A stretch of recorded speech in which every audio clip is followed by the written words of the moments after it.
সামনে আসছে আমাদের রমজান। যেহেতু আমরা 11 মাস অতিবাহিত করলাম, সামনে আমাদের 12 মাস মাহে রমজান। আল্লাহ রাব্বুল আলামিন আমাদের জন্য এত একটি পবিত্র মাস কেন দিয়েছেন? এই রমজান মাস আমাদেরকে আল্লাহ কেন দিয়েছেন? আর আল্লাহ রাব্বুল আলামিন আমাদেরকে যেমন আরো অন্য ইবাদত রয়েছে, যেমন সালাত রয়েছে, যাকাত, হজ, এসব ইবাদত থেকে সিয়াম হচ্ছে একটি ভিন্ন ধরনের ইবাদত। আল্লাহ রাব্বুল আলামিন আমাদেরকে যে না খাইয়ে না পান করে এমন একটি ইবাদত দিয়েছে, যার মাধ্যমে আল্লাহ রাব্বুল আলামিন এবং আল্লাহ রাসূল বলছেন যে এই রমজান মাসে যদি রোজা পালন করো, সিয়াম পালন করো, তাহলে তোমাদের বিগত 1 বছরের সমস্ত গুনাহ আল্লাহ মোচন করে দেবে। তো আজকে হয়তো আমরা ভাবছি যে আল্লাহ রাব্বুল আলামিন আমাদেরকে কষ্ট দিতে চায় না, আল্লাহ রাব্বুল আলামিন কোনো মানুষের প্রতি জুলুম করতে চায় না, কোনো মানুষের প্রতি অত্যাচার করতে চায় না। তবে আপনি প্রশ্ন করতে পারেন যে আল্লাহ রাব্বুল আলামিন আমাদেরকে রোজা রাখিয়ে নিচ্ছে, সিয়াম পালন করিয়ে নিচ্ছে, এখন আমরা সিয়াম পালন করতে গেলে আমাদেরকে খাওয়া লাগবে না, সিয়াম পালন করতে গেলে আমাদেরকে পান করা লাগবে না, তাহলে আল্লাহ রাব্বুল আলামিন তো আমাদেরকে কষ্ট দিচ্ছে কেন? সালাত আদায় করলে তো আমরা খেয়ে তারপরে সালাত আদায় করি, আমরা যাকাত আদায় করলে আমরা খেয়ে তারপরে যাকাত আদায় করি, আমরা হজ আদায় করতে গেলে খাই পান করি, এরপর হজ আদায় করি। তো রোজা এমন একটি সিয়াম, এমন একটি ইবাদত যা না খেয়ে আপনাকে পালন করতে হবে। তা আপনি যদি বলেন তাহলে তো আল্লাহ আমাদেরকে কষ্ট দিচ্ছেন। যে না, আল্লাহ যারা পরিমাণ কোনো মানুষের প্রতি অত্যাচার জুলুমকে পছন্দ করেন না। যেহেতু আল্লাহ রাব্বুল আলামিন নিজের প্রতি জুলুম অত্যাচারকে হারাম করেছেন আর বান্দাদের জন্য জুলুম অত্যাচারকে হারাম করেছেন, তাহলে আপনি যদি ভাবেন যে আল্লাহ তাআলা আমাদেরকে কষ্ট করে না খাইয়ে রেখে রোজা আদায় করিয়ে নিচ্ছে, তো এটা তো আল্লাহর কষ্ট দেওয়া হচ্ছে আমাদেরকে। জি না, এতে কষ্ট দেওয়া হচ্ছে না। এতে এই সিয়াম যদি আপনি আদায় করেন, সিয়াম পালন করেন, তো এতে আপনার জন্য রয়েছে, পরকালের জন্য আপনার জন্য এতে ফায়দা রয়েছে, লাভবানিত রয়েছে। আল্লাহ রাব্বুল আলামিন বলেন, শাহরু রমাযানিল্লাযী উনজিলা ফীহিল কুরআন, রমজান মাস আল্লাযী উনজিলা ফীহিল কুরআন, যে মাসে আল্লাহ রাব্বুল আলামিন কুরআনকে অবতীর্ণ করেছেন। কেন করেছেন? আল্লাহ রাব্বুল আলামিন বলেন উনজিলা ফীহিল কুরআন হুদাল লিন-নাস। আল্লাহ রাব্বুল আলামিন বলেছেন হুদাল লিন-নাস, যাতে মানুষ হেদায়েতের পথ খুঁজে পায়। আল্লাহ রাব্বুল আলামিন এই পবিত্র রমজান মাসে এমন একটি কিতাব নাযিল করেছেন, যে কিতাব হচ্ছে কোরআন মাজিদ। এই কোরআন মাজিদকে নাযিল করতে হয়েছে শাহরু রমাযানিল্লাযী উনজিলা ফীহিল কুরআন হুদাল লিন-নাস ওয়া বায়িনাতিন মিনাল হুদা। মানুষে কোরআনকে পেয়ে হেদায়েতের রাস্তা পাবে, মানুষে কোরআনকে পেয়ে সোজা পথ খুঁজে পাবে। যার ফলে আল্লাহ রাব্বুল আলামিন মানুষকে এই রমজান মাসে মাহে রমজানে কোরআন মাজিদকে একটি পবিত্র কিতাবকে নাযিল করেছেন। আজকে আমরা এই কোরআন মাজিদ থেকে এতটা দূরে সরে রয়েছি, এতটা দূরে সরে রয়েছি, আমরা অনেক আছি, এমন মানুষ আছে যারা কোরআন একটি অক্ষর পড়তে ভালোভাবে পারবে না। তাকে যদি বলা হয় সূরা ফাতিহাটি পড়ো, সে সূরা ফাতিহাকে ভালোভাবে পড়তে পারবে না। আল্লাহ রাব্বুল আলামিন বলছেন এই রমজান মাসে আমি তোমাদের হেদায়েতের জন্য কোরআনকে নাযিল করেছি।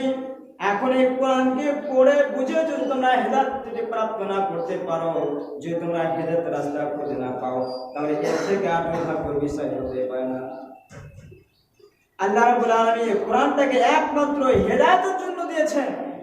শাহরু রমাযানিল্লাযী উনজিলা ফীহিল কুরআন হুদাল লিন-নাস ওয়া বায়িনাতিন মিনাল হুদা। এরপর আল্লাহ রাব্বুল আলামিন বলেছেন ফামান শাহিদা মিনকুমুস সাহরা ফালইয়াসুমহু, অতএব তোমাদের মধ্যে যারা এই রমজান মাসকে পাবে, যারা রমজান মাসকে পেবে, যারা এই রমজান মাসকে পাওয়ার পরে যদি রোজা না রাখো, তাহলে তার চেয়ে দুর্ভাগ্য কিছু আর হতেই পারে না। আল্লাহ রাব্বুল আলামিন স্পষ্ট ভাবে বলছেন, ফামান শাহিদা মিনকুমুস সাহরা ফালইয়াসুমহু, যারা রমজান মাস পেল তারা যেন রোজা রাখে, যারা এই মাহে রমজানকে পেল তারা যেন রোজা রাখে। এখন এখানে আল্লাহ আদেশ করছেন তারা যেন রোজা রাখে। এখন এরপরে আল্লাহ রাব্বুল আলামিন বলছেন, যদি তুমি বেমারি পড়ে যাও, অসুস্থ হয়ে যাও, বা তুমি সফরে বের হয়েছো, তাহলে তোমার জন্য মাফি রয়েছে। এখন আপনি রমজান মাস এসেছে আর আপনি অসুস্থ হয়ে গেছেন, বা আপনি কোনো সফরে বের হয়েছেন, তো এরকম পরিস্থিতিতে আপনার জন্য মাফি রয়েছে, আপনি পরবর্তীতে আপনি রোজাকে পূরণ করে নেবেন। শুধু আল্লাহ তাআলা নয়, আল্লাহ রাসূল বলছেন, এই রোজার ফজিলত বলতে গিয়ে বলছেন যে কোনো ব্যক্তি যদি আল্লাহকে খুশি করার জন্য, আল্লাহর সন্তুষ্টির জন্য একদিন যদি রোজা রাখে, এক হাদিসের মধ্যে রয়েছে, বুখারী মুসলিম হাদিসে, আল্লাহ রাসূল বলছেন কোন ব্যক্তি যদি আল্লাহকে সন্তুষ্ট করার জন্য, আল্লাহকে রাজি করার জন্য যদি মাত্র একটা দিন রোজা রাখে, আল্লাহ রাব্বুল আলামিন বলছেন যে তাকে জাহান্নাম থেকে 70 বছরের পথে দূরে সরিয়ে দিবেন। সুবহানাল্লাহ। জাহান্নাম আর তার মধ্যে কতটা দূরত্ব রাখবে? একজন মানুষ হেঁটে 70 বছর হেঁটে যতটা দূরত্ব যাবে, যত দূর যাবে ততটা দূর তাকে জাহান্নাম থেকে দূরে সরিয়ে রাখবেন। তিরমিজির একটি হাদিস রয়েছে, যে ব্যক্তি আল্লাহকে সন্তুষ্ট করার জন্য একটি রোজা রাখবে, আপনাকে আমি 30 রোজা আপনাকে হিসাব দিচ্ছি না, মাত্র একটা আপনাকে হিসাব দিচ্ছি। যে আল্লাহ রাসূল তিরমিজির হাদিসে বলেছেন যে কোনো ব্যক্তি যদি আল্লাহকে সন্তুষ্ট করার জন্য মাত্র একটি রোজা রাখে, তাহলে আল্লাহ রাব্বুল আলামিন ওই ব্যক্তিকে জাহান্নাম থেকে অতটা দূরে রাখবে যে ওই ব্যক্তি আর জাহান্নামের মধ্যখানে একটি গর্ত থাকবে, যার ব্যবধান আসমান এবং জমিনের মধ্যে যতটা ফাঁকা জায়গা রয়েছে ততটা দূরে তাকে রাখবে। এই হাদিস থেকে বোঝা যায় যে ব্যক্তি সিয়াম পালন করবে, যে ব্যক্তি রোজা আদায় করবে, আল্লাহ রাব্বুল আলামিন ওই ব্যক্তিকে জান্নাতে দেবে। কারণ আল্লাহ রাসূল সাল্লাল্লাহু আলাইহি ওয়াসাল্লাম অন্য এক হাদিসের মধ্যে বলেছেন, হাদিসটি ইমাম আহমদ বলেছেন, রাবি হচ্ছেন হযরত জাবির রাদিয়াল্লাহু তাআলা আনহু। রাসূল সাল্লাল্লাহু আলাইহি ওয়াসাল্লাম বলেন, ইন্নামা সিয়ামু জুন্নাতুন, রোজা হচ্ছে ঢাল, ইন্নামা সিয়ামু জুন্নাতুন ইস্তাজিন্নু বিহাল আবদু মিনান নারে। আল্লাহ রাসূল বলেন সিয়াম হচ্ছে মানুষের জন্য জাহান্নাম থেকে বাঁচার একটি ঢাল। অতএব যে ব্যক্তি সিয়াম পালন করবে, ইস্তাজিন্নু বিহাল আবদু মিনান নারে, যে ব্যক্তি সিয়াম পালন করবে, যে ব্যক্তি রোজা আদায় করবে, যে ব্যক্তি আল্লাহকে সন্তুষ্ট করার জন্য, যে ব্যক্তি নিজের গুনাহকে ক্ষমা করার জন্য রোজা রাখবে, আল্লাহ রাসূল বলেন ইস্তাজিন্নু বিহাল আবদু মিনান নারে, ইস্তাজিন্নু বিহাল আবদু মিনান নারে। আল্লাহ রাসূল বলেন যদি আল্লাহকে সেই স্বেচ্ছায় সন্তুষ্ট করার জন্য যদি রোজা রেখে থাকে, তাহলে আল্লাহ রাসূল বলেন যে ওই ব্যক্তিকে আল্লাহ তাআলা জাহান্নাম থেকে দূরে সরিয়ে রাখবেন। সে সিয়াম কাল কিয়ামতের দিন ইস্তাজিন্নু বিহাল আবদু, এর আগে আল্লাহ রাসূল বলেন যে ইন্নামা সিয়ামু জুন্নাতুন, রোজা হচ্ছে মানুষকে বাঁচার একটি ঢাল কাল কিয়ামতের দিন। এই সিয়াম জাহান্নামের গেটে দাঁড়িয়ে বলবে যে আল্লাহ এই ব্যক্তিকে কেন জাহান্নামে দিচ্ছেন? ই তো রমজান মাসে সিয়াম পালন করেছিল, একে জাহান্নামে কেন দিচ্ছেন? সে ঢাল হয়ে দাঁড়াবে আপনার জন্য। ঢাল মানে যেমন আপনারা মোবাইলে দেখেছেন যে লড়াই করার সময় একটি হাতে তরোয়ার আরেকটি হাতে বাঁচার জন্য একটি ঢাল থাকে, সেই ঢালের মতন হয়ে কাল কিয়ামতের দিন সিয়াম আপনার বিপক্ষে দাঁড়িয়ে যাবে, আপনাকে জাহান্নামে যেতে দিবে না। ইস্তাজিন্নু বিহাল আবদু মিনান নারে, এমন কঠোর ভাবে দাঁড়িয়ে যাবে আর আল্লাহকে বলবে, আল্লাহ ব্যক্তিকে জান্নাতে দিতে হবে। এই ব্যক্তি তোমাকে সন্তুষ্ট করার জন্য, তোমাকে রাজি করার জন্য তোমার হুকুমকে পালন করেছিল। হুয়ালি ওয়া আনা আজজি বিহি। এরপরে আল্লাহ রাসূল বলছেন যে হুয়ালি ওয়া আনা আজজি বিহি।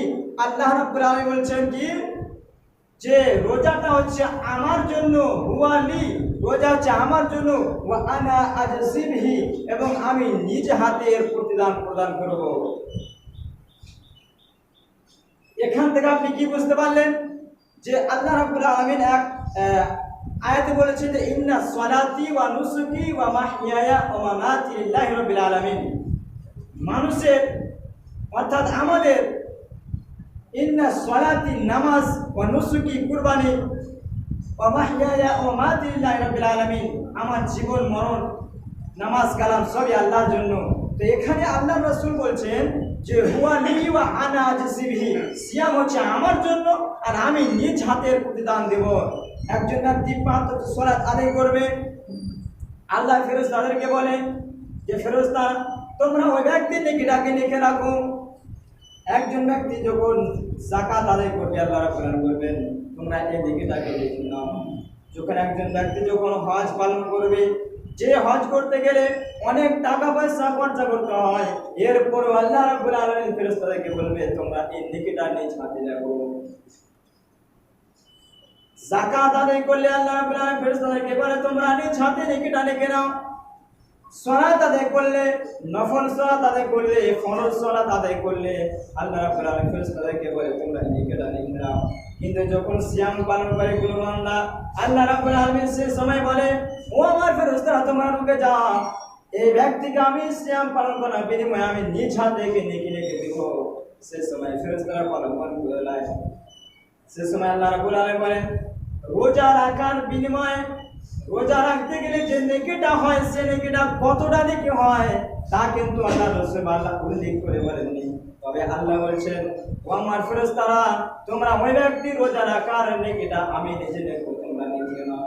তাহলে এখান থেকে বোঝা যায় যে আল্লাহ রাসূল যে বলেছেন যে তোমরা সিয়াম পালন করো, সিয়াম পালন করো, তো আল্লাহ রাব্বুল আলামিন আমাদেরকে নিজ হাতে সিয়ামের নেকিটা লিখে দিবেন।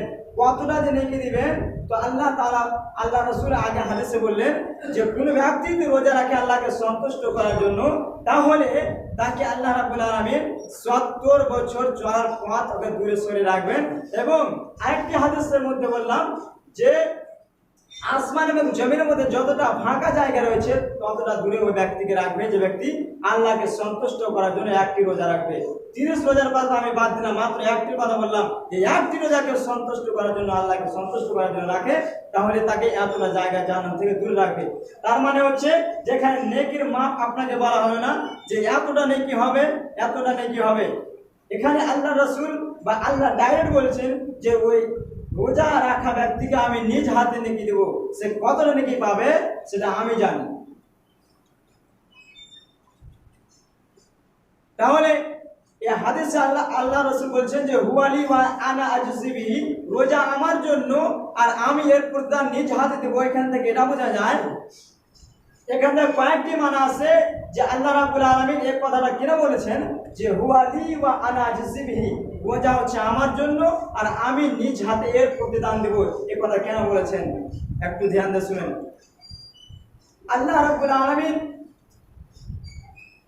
একাই, আল্লাহ রাব্বুল আলামিনের কোনো বাপ নেই, কোনো মা নেই, ছেলে মেয়ে স্ত্রী কেউ নেই, আল্লাহ একাই। তবে এটা আপনি ভাবেন না যে আল্লাহর কোনো হাত পা নেই। আল্লাহর হাতও আছে, পাও আছে, আল্লাহর চোখ মুখ সব আছে, কিন্তু কাদের মতন আছে এটা বলা যাবে না, এটা অনুভবও করা যাবে না। যেহেতু আপনাকে এটা মেনে নিতে হবে যে আল্লাহ রাব্বুল আলামিনেরও হাত পা চোখ সব কিছু আছে, তবে আল্লাহ রাব্বুল আলামিনের যেটা নাই সেটা হলো ছেলে মেয়ে নাই, সেটা হচ্ছে কি বাপ মা নাই, সেটা হচ্ছে কি স্ত্রী নেই। আল্লাহ একাই আছে। কেমন আছে সেটা আল্লাহ নিজেই জানে, কাদের মতো আছে সেটা আল্লাহ নিজেই জানে। কোন জায়গাটা উল্লেখ করা হয়নি যে আল্লাহ হাত পা গুলো মানুষের মতন না অন্য কোনো পশু প্রাণীর মতন। আল্লাহ হাত পা আছে, আল্লাহর সব কিছু আছে, তবে কাদের মতন আছে এটা বলা যায়নি।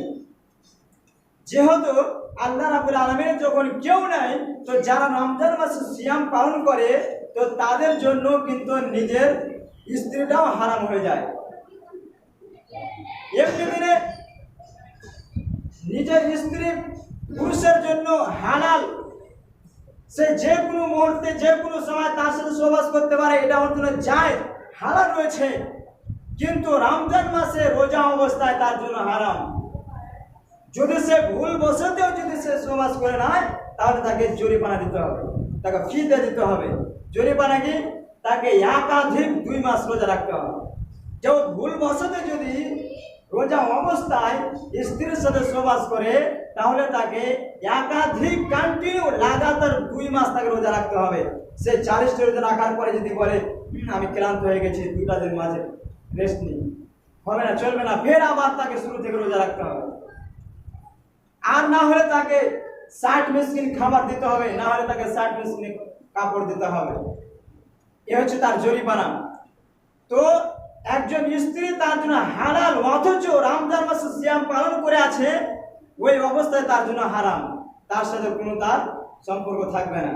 তো যেমন আল্লাহর কোনো স্ত্রী নেই, কোনো ছেলে মেয়ে নাই, যেমন একজন মানুষের, একজন মুসলমানের রোজা অবস্থা তাকে ভাবতে হবে যে আমার স্ত্রীটা যতক্ষণ আমি রোজা অবস্থা আছি ততক্ষণ আমার জন্য সে কেউ নয়। কারণ তাকে নিয়ে বেশি ভাবতে গেলে আপনার রোজা নষ্ট হয়ে যাবে, তাকে নিয়ে অতটা ভাবতে হবে না। এদিক দিয়ে আল্লাহর সাথে একটু মিলছে। এরপর দেখেন যে আল্লাহ রাব্বুল আলামিনকে খাওয়ার কোনো প্রয়োজন হয় না, আল্লাহ রাব্বুল আলামিনকে পান করার প্রয়োজন হয় না। আমরা রমজান মাসে সিয়াম যখন পালন করি তখন আমরাও কিন্তু না খেয়ে থাকি, বিনা পান করে আমরা থাকি। এদিক দিয়েও আল্লাহর সাথে কিছুটা মিলছে যে যেমন আল্লাহর কোনো স্ত্রী, ছেলে মেয়ে, বাপ মা কিছু নেই, তেমন আমাদেরকে ভাবতে হবে যতক্ষণ আমরা সিয়াম পালন করে আছি আমাদের জন্য কিছু নেই, কিছুক্ষণের মধ্যে আপনাকে ভাবতে কিছু নেই। যেমন আল্লাহকে খাওয়ার প্রয়োজন হয় না, আল্লাহকে ঘুমের কোনো প্রয়োজন হয় না, আল্লাহকে পান করার কোনো প্রয়োজন হয় না, তেমন একজন মানুষ যখন সিয়াম পালন করবে তো তাকে এটা ভাবতে হবে যে আমাকে এখন আর খাওয়া লাগবে না, এখন আমি সিয়াম অবস্থা আছি, আমাকে এখন আর পান করা লাগবে না। এখন এই দিক দিয়ে আল্লাহর সাথে মিল খায়। তার জন্য আল্লাহ বলছেন যে বান্দা যখন আমার এই হুকুমটাকে পালন করতে পারছে, আমি তাকে বলেছি যে রোজা করো, আর রোজা অবস্থাতে তুমি কি করো, স্ত্রী থেকে দূরে থাকো আর খাওয়া পান করা থেকে দূরে থাকো। তো সে তো সেটাই করছে। এর কারণে আল্লাহ রাব্বুল আলামিন বলছে যে হুয়া লি ওয়া আনা আজসি বিহি, রোজা হচ্ছে আমার জন্য, রোজা হচ্ছে আমার মতো আমার জন্য, আমি নিজ হাতে প্রতিদান দেব, আমি নিজ হাতে নিকেরা লিখে দেব। সালাতের ব্যাপারে আল্লাহ বলেনি যেটা আমার জন্য আমি ওর নিজে হাতে লিখে দেব, অন্য আরো যত ইবাদত রয়েছে সব ইবাদতের ক্ষেত্রে আল্লাহ এতটা কথা বলেনি। কিন্তু সিয়ামের কথা যখন এসেছে আল্লাহ তাআলা বলেন কি যে আমি নিজ হাতের প্রতিদান তাকে দেব। এখান থেকে বোঝা যায় যে আমাদেরকে রোজা যদি রাখতে হয় তাহলে রাসূল সাল্লাল্লাহু আলাইহি ওয়াসাল্লাম যে পদ্ধতিতে রোজা রাখতে বলেছেন, সিয়াম পালন করতে বলেছেন, সেই পদ্ধতিতে আমাদেরকে সিয়াম পালন করতে হবে। যেহেতু সিয়ামের ব্যাপারে আপনারা রমজান মাসে অনেক কিছু বক্তব্য শুনতে পাবেন, যাক সেদিকে আমি আর যাচ্ছি না। তবে আমার বলার উদ্দেশ্য হচ্ছে যে সামনে মাহে রমজান একটি পবিত্র মাস। এই মাসে আল্লাহ রাব্বুল আলামিন আমাদের এই 11 মাসের গুনাহকে মোচন করার জন্য একটি খুব গুরুত্বপূর্ণ মাস দিয়েছেন, যেটা হচ্ছে মাহে রমজান। এখন এই রমজান মাসকে যদি আল্লাহ তাআলা আমাদেরকে না দিত তাহলে হয়তো আমরা আজীবন চিরকাল আমরা গুনাহতে লিপ্ত থাকতাম, গুনাহের মধ্যে আমরা ব্যস্ত থাকতাম। আল্লাহ রাব্বুল আলামিন আমাদেরকে মাসটা দিয়ে আমাদের জন্য, আমাদের লাভের জন্য মাসটা দিয়েছেন। একটি উদাহরণে আপনাকে বুঝায়, ওই যে মেশিনটি এখন চালু আছে, এই মেশিনকে যদি আপনি 12 মাস একই রকম ভাবে চালান তাহলে সেই মেশিনটা নষ্ট হয়ে যাবে, শেষ হয়ে যাবে, সে গরমে ফুটে যেতে পারে। অতএব মানুষ 11 মাস ধরে গুনাহ করতে থাকে। এখন যদি তাকে একটা মাস যদি তাকে সুযোগ না দেওয়া হয় তাকে পরিবর্তন করার জন্য, তাহলে মানুষ জাহান্নামে ঢুকে যাবে। অনেক মানুষ ভাবে যে আল্লাহ রাব্বুল আলামিন বলছেন কোনো মানুষকে আমি কষ্ট দেব না, আর ফের না রোজা রাখতে বলছেন, আর রোজা রাখতে হলে তো না খেয়ে থাকতে হবে, তাহলে তো মানুষ কষ্ট পায়। যে না, এতে কষ্ট পাওয়ার কিছু নাই। আপনার লাভের জন্য আল্লাহ রাব্বুল আলামিন আপনাকে বলেছেন যে এই মাসে যদি রোজা রাখো বান্দা, তাহলে তোমার সকল বিগত তোমার যত তুমি গুনাহ করেছো সব গুনাহকে আল্লাহ মোচন করে দেবে। বুখারী মুসলিম হাদিসে রয়েছে যে আল্লাহ রাসূল বলেছেন যে মান সামা রমাযান ঈমানান ওয়া ইহতিসাবান গুফিরা লাহু মা তাকাদ্দামা মিন যামবিহি, যে ব্যক্তি, যে মানুষ আল্লাহকে সন্তুষ্ট করার জন্য নেকির উদ্দেশ্যে, ঈমানকে সঠিক করার উদ্দেশ্যে, আল্লাহকে রাজি করার উদ্দেশ্যে রোজা রাখবে, আল্লাহ রাব্বুল আলামিন রাসূল সাল্লাল্লাহু আলাইহি বলছেন যে মা তাকাদ্দামা মিন যামবিহি, তার বিগত যত গুনাহ করেছে সব গুনাহকে আল্লাহ মোচন করে দিবে, শেষ করে দিবে। আর আজকে অনেক মুসল্লি রয়েছে বা অনেক এরকম মানুষ রয়েছে, মুসলমান আছে, যে রমজান মাস আসতে গেলে তার বিমারি চালু হয়ে যায়, রমজান মাস আসতে গেলে তার পেট ব্যথা চালু হয়ে যায়, আর রমজান মাস আসতে গেলে তার মাথা ব্যথা, আর দুনিয়াতে যত রকমের বিমারি থাকে সব বিমারি তার কাছে হাজির হয়ে যায়। কেন বলেন তো? আল্লাহ রাব্বুল আলামিন প্রত্যেক মানুষের অন্তরের খবর জানে, যে কে শয়তান, কে বেঈমান, আর কে ঈমানদার, কে বেঈমান সব আল্লাহ জানে। এখন আপনি বলছেন যে রমজান মাস আসতে নাই আমার বিমারি চালু হইতে নেই, এই বিমারি কেন চালু হয়? আল্লাহ তো ভালো করে জানেন তুই রোজা রাখবে না, শয়তান 5 বার তুই আক্রমণ করবে, তার কারণে তোমাকে বিমারি দেবে। আল্লাহ রাব্বুল আলামিন কোন মানুষকে জোর করে ইবাদত করে নিতে চায় না। যদি জোর করে ইবাদত করাতে হতো, তাহলে আদমকে যখন আল্লাহ রাব্বুল আলামিন যখন সমস্ত ফেরেশতাদেরকে বলেছিলেন যে ফেরেশতারা তোমরা সবাই মিলে আদমকে সাজদা করো, তখন সবাই ফেরেশতারা সাজদা করেছিল, কিন্তু ইবলিস করেনি। তো আল্লাহ রাব্বুল আলামিন চাইলে ওই ইবলিসকে সাজদা করাতে পারতেন, পারতেন কি পারতেন না? পারতেন, কারণ আল্লাহ হচ্ছে আলা কুল্লি শাইইন কাদির, আল্লাহ প্রত্যেকটা জিনিসের উপরে আল্লাহ ক্ষমতা রাখে, আল্লাহ প্রত্যেকটা জিনিসের উপরে ক্ষমতা রাখে। আল্লাহ ইচ্ছা করলে ওই শয়তান ইবলিসকে দিয়ে আল্লাহ সাজদা করাতে পারতেন, কেন করেননি? আল্লাহ রাব্বুল আলামিন কোনো মানুষকে দিয়ে, কোনো ফেরেশতাদেরকে দিয়ে, কোনো জিনকে দিয়ে আল্লাহ রাব্বুল আলামিন জোর করে তাকে ইবাদত করে নাই।